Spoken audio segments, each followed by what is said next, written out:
Hello. My girlfriend was roped while in process of cheating on me. I don't know what to do. I've been sitting here for like 15 minutes trying to figure out how to start this. My head is completely spinning. My thoughts are just all over the place. So I, 21M, have been dating Sarah 20F for just under 2 years now. She has a close friend, John, who she's known since she was a child. I never liked him. He was always a little creepy, blatantly flirted with Sarah for the entirety of our relationship, and made occasional passes that I was not comfortable, so cut to. Like 2 weeks back, Sarah and I were invited to a gathering slarty by a mutual friend. I had a workshop for work that night, so I couldn't attend, and with current circumstances, I was never inclined to go anyways. I didn't want Sarah to go either, but she was very adamant, and I guess I just didn't want an argument. So I said fine. We ended up running into JN later that day, and he mentioned the same party and asked us if we had been invited as well. My girlfriend told him she was going, but I wasn't, and he got this weird smile on his face and said something along the lines of, "If you're going, I guess I have to go," just something about his smile, and the way he said it really rubbed me the wrong way. Plus, I didn't want to be possessive, but the idea of the both of them together all night at a party did not sit with me well after we got back to our apartment. I told her a bit more firmly this time that I'm not comfortable with her going to the party, especially with him there. She told me I was overreacting and shut down the conversation.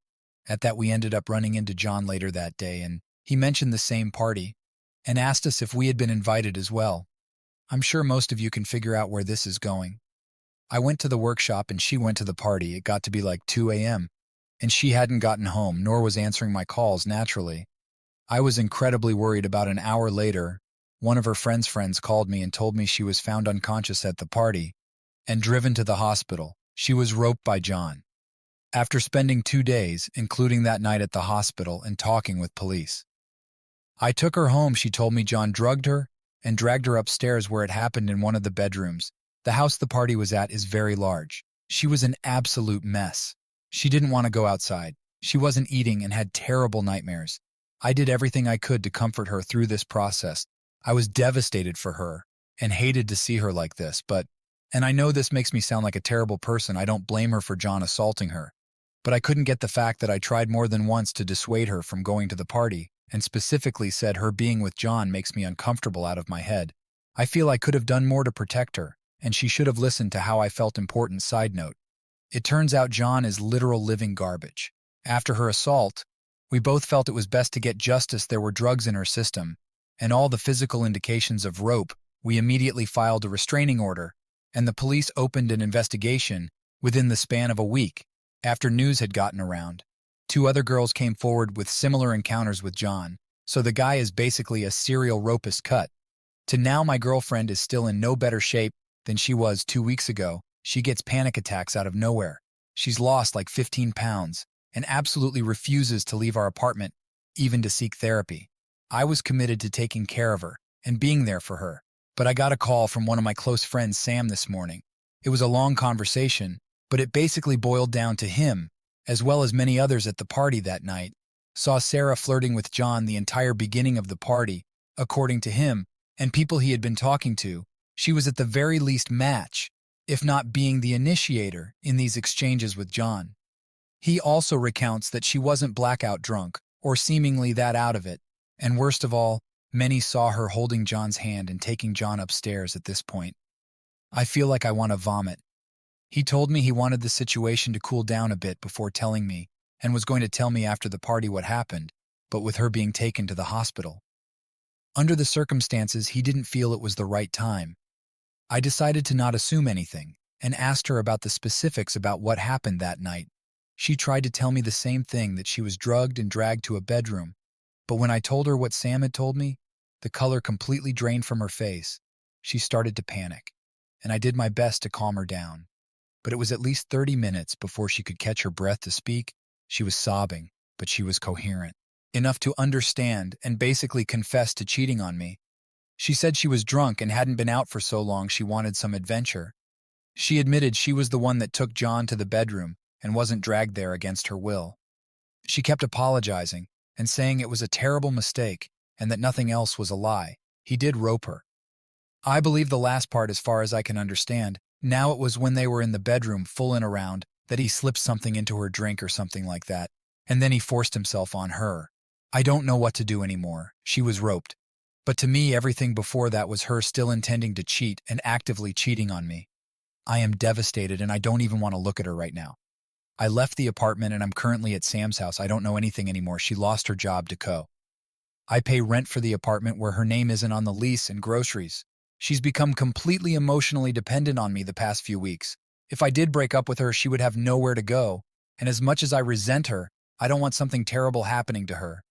Please help. I need advice. Don't know what to do. Told her my girlfriend was roped by a friend at a party. I was uncomfortable with her going to. I found out she lied and admitted the fact that she was in the process of sleeping with him that night.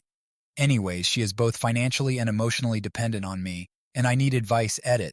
There's been a lot of responses in a short time, so I thought it would be best to address some things here. First off, I've been made aware that 2 posts of somewhat similar situations have been posted to this sub in the past 2 weeks or so.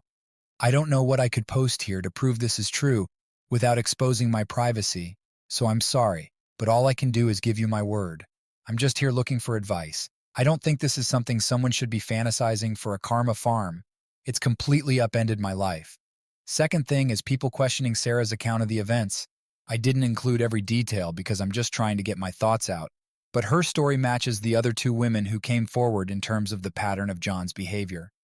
The 2 other women were also initially in a consensual environment before he drugged them and assaulted them from what they've said, and posted a large part of the reason they didn't come forward was because it started as consensual and they thought that would make them not be believed.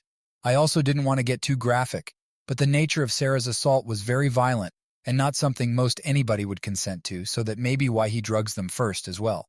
She had, and still has, traces of large bruises around her neck and other parts of her body, as well as scratches and gashes.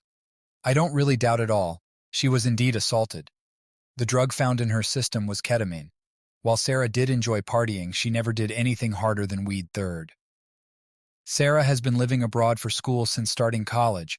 Her parents have been made aware of the situation, but coming from a very religious background, while concerned for her well-being, they aren't exactly being supportive, nor have put in the effort to come see her. She never had many close friends, for as long as I've known her, other than John. I don't know where she would go if I told her she can't stay at my apartment. Update. Hey everyone, sorry I've taken so long for this update, and lack of replies on the previous post at the time. And even now I was missing a lot of information, and was filling in holes as best I could with what I had. I also didn't want the post to get too long, so I left out information that I guess would have painted a better picture of my situation. I'll try my best to include those missing details. If you're just interested in the update, skip down a few paragraphs. So details about John. He is part of Sarah and I's social circle, in lives quite close to us. Some of the behavior from JN towards Sarah that made me uncomfortable throughout the course of our relationship included constantly making comments about her body, putting his arm around her every chance he could, asking her to go with him on a trip to Europe last summer, just the 2 of them, poking her breasts when she's wearing tight clothing, saying things like, "I'm lucky I met her when I did, or she would have been with him by now," etc. It's not any one thing, but accumulation of everything that made me uncomfortable with her spending a lot of time with him. She never encouraged his behavior, at least when I was around, but didn't actively discourage it either. Despite us openly talking about my boundaries, she just brushed it off as them knowing each other for so long and being comfortable with one another. A few smaller details I guess were relevant. I should mention, one, we are not in the US Co. While still obviously an issue in our country, our area is relatively co-free. And everyone going to the party Sarah went to was part of our larger social circle. It was at a large condo a friend of ours was renting for the summer. It was not some open invite party with 100+ people. Still dumb. I know there were 30-ish, maybe 40 people there, so in hindsight, yeah, no one should have been at the party to begin with. Lastly, clearing up both Sarah and I's financial situation. I am lucky enough to have my parents paying for my tuition, whatever scholarships didn't cover, so I can focus my resources on just day-to-day living costs, like rent, groceries, etc. Sarah, on the other hand, was pretty much thrown to the wolves after finishing high school. Her parents, like I stated in my edit, are very religious and very controlling. So they told Sarah they were only going to pay for her schooling if she went to a local college. She refused and came to my school. She lived in residency for her first 2 years, which was covered by financial aid. I got my apartment about a year ago, and with and her not wanting to go back home, we decided it would be best if she moved in with me. Her finances are basically completely tied up in tuition and student loans, so I offered to keep paying full rent despite her living with me full-time. Actual update. Oh boy, I wish I could say things have gotten more clear in the past week, but honestly, it's been a total cluster F, and it's only gotten worse. I spent a few days at Sam's reaching out to friends trying to get a clearer picture of what happened at night before going back to talk to Sarah. I got told the same story multiple times, that she was the one who started flirting with John and led him upstairs. I should say right now, in my first conversation with Sarah confronting her, she didn't explicitly say she had intended to sleep with him that night. She just confirmed she took him upstairs. She was basically having a panic attack throughout the entire conversation, so I had a hard time pushing for clarity. So by this point in my heart, I was trying to find any excuse at all for her to save our relationship. But my mind was telling me that the relationship was over, at least for the time being. But as many of you commented, despite my obvious grief and losing a 2-year relationship, I decided I'd be willing to let her stay in my apartment again rent-free, at least till the end of October, to sort out other living arrangements and support. I called her about 3 days after staying at Sam's and told her I'm willing to listen to her side of the story, but I need the complete truth about everything. And she agreed. So I went back to my apartment later that evening. We sat down, and I asked her about what really happened that night. She started crying right away, but not panicking, and told me she had to tell me something about herself. Sarah has always been into the partying scene, more than me. I've never really been comfortable around drugs in that environment in general.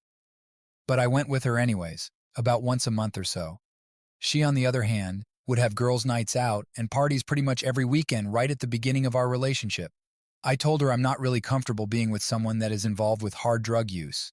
My brother has a history of addiction, and I've seen what it can do to somebody and the people around them. She told me that's fine, since she only drinks and smokes weed occasionally. Well, it turns out for about a year now, she started doing harder drugs at parties when I'm not there, and her girls' nights were often just her, and some from our social circle, John included, going to a friend's apartment to do shrooms. I was shocked, to say the least, and I didn't even know what to think in that moment. I just tried to ask her more about what happened on the night she was assaulted, and if she was intending on cheating on me that night. She came clean and told me she did lead John upstairs, but swear she wasn't trying to sleep with him, but wanted drugs. He told her it was cocaine, but obviously it was not. Since only fentanyl and alcohol showed up in her system at the hospital, she told me he immediately started coming on to her.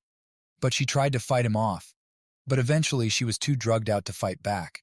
After consoling her for a while, I asked her what her relationship with John was really like before, and if they did anything together before what happened that night. She admitted that they made out a few times before around Christmas last year, but promised it didn't go any further than that. She was begging me to forgive her, and that she needs me in her life, that she just was in a rebellious phase because of her upbringing. I didn't know what to believe anymore, and still don't. To be honest, I was completely overwhelmed by everything, so I told her I needed to clear my head, and left again. Sam was nice enough to let me stay at his place again. I talked to some of my friends she said she was doing drugs with, and they confirmed I was pretty upset at them for hiding it from me. But they told me she basically forced them to keep it a secret for me. It feels like so much of my relationship was a lie. She wasn't the person I thought she was, and she lied constantly for who knows how long. At this point, my mind is basically made up, so I call her and tell her it's over. But she can stay at my apartment till the end of October. But only if she finds a therapist and gets help during that time. She basically lost it during the call. But my mind was made up, so I just said I'd be staying at Sam's for a while and hung up. I wish that was the last of the shit that happened. But literally a day after that, I start getting spammed with hate messages and calls from friends, relatives, and people I don't even know. Turns out she posted all over social media about how I was breaking up with her because she was roped and was kicking her out with nowhere to go. In these co-times, she also wrote that I've been emotionally abused, using her after her assault victim, blaming her, and stopping her from getting therapy. I'm completely lost. I'm furious, heartbroken. I can't even describe all the emotions I felt. I called her again that night and told her she has 2 weeks to move out now, and I don't want to hear from her again. I had to spend the past week playing damage control, trying to clear my name on social media, calling friends and family. I was ostracized by coworkers, though luckily my boss was on my side. I was getting DX death threats. My life basically fell apart. Sam, thank God, was completely understanding through all of this and said I could stay at his place until Sarah moved out. She's moving out on Friday, but I don't want to go back to that apartment anymore. I've had to cut out friends. My reputation is now in the garbage. I lost the first and only person I've ever loved. I don't know anymore. I low-key want to die, but I'll find a therapist sooner or later. I just feel numb to everything. I don't even know if I'm right or wrong in this situation anymore. I hope I haven't rambled on too much. I know this post is really long, but thank you really for everyone who showed support in the last post. It meant a lot. Our girlfriend lied to me about the night she was roped. Turns out she was with him that night. To get drugs, had been doing hard drugs behind my back for months. Cheated on me with the friend that ended up assaulting her, and then lied on social media about how I had been emotionally abusing her despite my best effort to support her, causing my life to fall apart. Someone's comment made me realize she was still lying to me the second time I talked to her. She changed her story about what she was drugged with, and I didn't even realize I was not told by the hospital what she had in her system. And I'm not very knowledgeable about drugs in general. All that information I had came from Sarah. I don't even know if she was drugged against her will at all at this point. God, I'm doubting everything. Now, this is not the person I thought she was. I don't even care. She's out of my life now. Bye-bye.